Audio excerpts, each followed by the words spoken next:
So on January 7th, 2026, something happened on a street in Minneapolis that would grab the nation's attention. A federal agent shot and killed a U.S. citizen, a woman named Renee Nicole Good.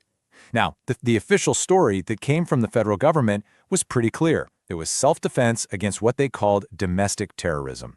But local officials and the people who were actually there, the eyewitnesses, they saw something completely different. So in this explainer, we're going to try to unravel these two totally conflicting stories and dig into the video evidence that really set off this national firestorm. Yeah, you heard that right. That is bullshit. I mean, you really can't get more blunt than that, can you? That was the immediate public response from the mayor of Minneapolis, Jacob Frey, when he heard the federal government's official story. A statement like that, it just threw gasoline on an already burning fire. It was a direct challenge to the narrative coming out of Washington, and it pretty much set the stage for this incredibly intense standoff between local and federal authorities. Okay, so before we get into the weeds of these two totally competing stories, let's just lay down the groundwork. What does everyone actually agree on? These are the core, undisputed facts of what went down that morning in Minneapolis. Right, so these are the absolute basics, the foundation of this entire story. We have a 37-year-old American citizen, Renee Nicole Good. She was shot and killed by a federal agent from ICE. And here's the crucial context. This didn't happen in a vacuum. It all went down during a massive federal immigration operation that had already put the whole city on edge. The atmosphere was tense, to say the least. And you know, when I say massive, I really mean it.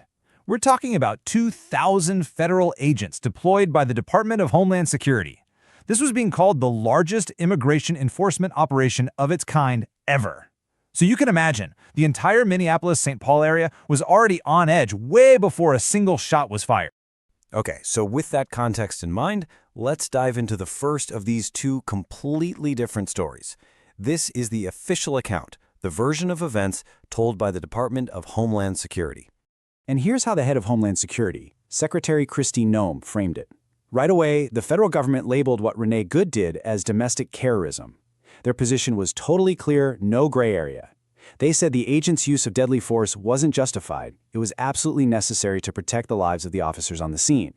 So the whole federal story really hangs on a few key claims. 1, the agent was literally fearing for his life. 2, Renee Good weaponized her car and tried to run officers over. 3, they claimed she'd been stalking and impeding their operations all day. And 4, that the agent who fired the shots was actually hit by her car and had to be treated at a hospital. So when you put it all together, they're painting a picture of a really violent, targeted assault on federal officers. All right, now let's flip the coin. Let's look at this second story, a version of events that could not be more different from the official one. This narrative comes from the people who were actually there, the eyewitnesses on the ground, and the local officials who showed up right after. And the differences here, they're stark. I mean, look at this. The federal government says domestic terrorism, but local officials are saying, no, she was a legal observer. The feds claim she weaponized her vehicle, but witnesses say she was just attempting to leave. One side calls her a violent rioter, the other says she posed absolutely no threat. It's like they're describing two different planets, not the same event. It's almost impossible to see how both can be true. And it wasn't just the mayor of Minneapolis pushing back either. The governor of Minnesota, Tim Walz, he came out swinging. He directly blamed the federal government's own tactics for creating this whole mess.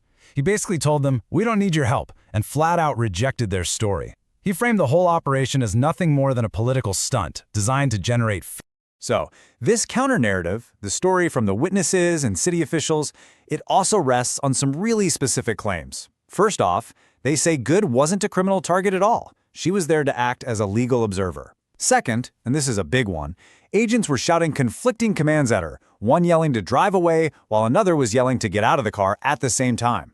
Third, they say her car was moving slowly, like someone carefully trying to get out of a tight spot. And finally, and this is huge, witnesses said they saw no visible sign of injury on any of the ICE agents.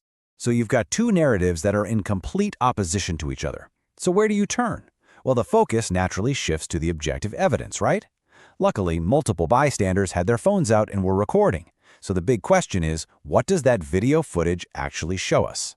A bunch of different news outlets, including big ones like the New York Times and the Washington Post, they all analyzed the footage. And they basically established this second-by-second timeline. It goes like this. Agents walk up to Good's stopped Honda Pilot. You can hear those conflicting orders being shouted. Drive away and get out of the car. Then the car reverses just a bit, then moves forward, but slowly, steering away from the agents. And then here's the crucial moment. An agent who is standing off to the side of the car fires 3 shots into the vehicle. After that, the car just keeps rolling forward and crashes into a parked car. And here's what might be the single most important finding from all that analysis. The agent who fired his weapon, he was not in the vehicle's path. Let that sink in. This finding just completely contradicts the central pillar of the federal government's entire story, the claim that the officer fired in self-defense because he was about to be run over. So, as you can imagine, this single shooting in Minneapolis did not stay a local story for long. It exploded. It quickly erupted into this huge national debate about the use of force, about accountability, and about the really deep-seated mistrust between local governments and federal agencies. And let's not forget, at the very center of this whole political firestorm was a real person, Renee Nicole Good. She was an award-winning poet, a writer, and a mother of 3 kids. Her family and friends described her as a kind person who had just recently moved to Minneapolis. And according to city officials, the reason she was even there that day was to act as a legal observer, just to monitor what ICE was doing. So why did this one shooting resonate so deeply with so many people across the country? Well, there are a few big reasons.